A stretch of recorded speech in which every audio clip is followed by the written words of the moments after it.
converting a decimal to a fraction. So, the hardest part I think I've seen with people on doing this is they forget place value.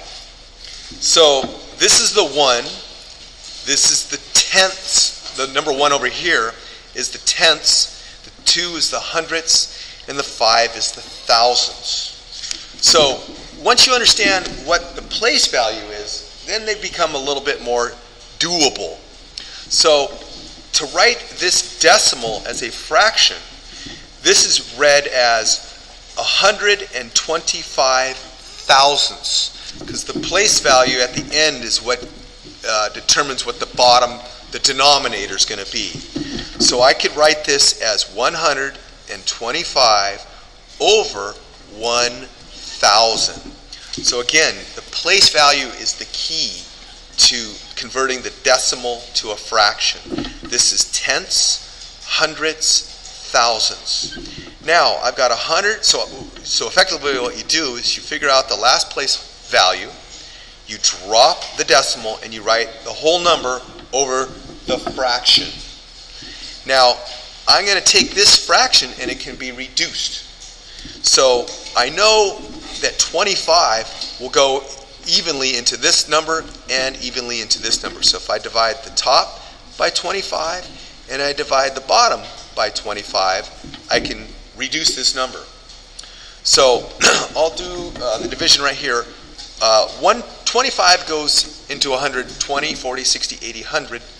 125, excuse me, goes in 5 times. Okay, 125 divided by 25 is equal to 5. Now 1,000, if I divide that by 25, I know that 25 goes into 100 4 times, and that's equal to 100. And then I have 0 left over, so 25 goes into 0 times, so the bottom's going to be 40. Now I can still reduce this fraction.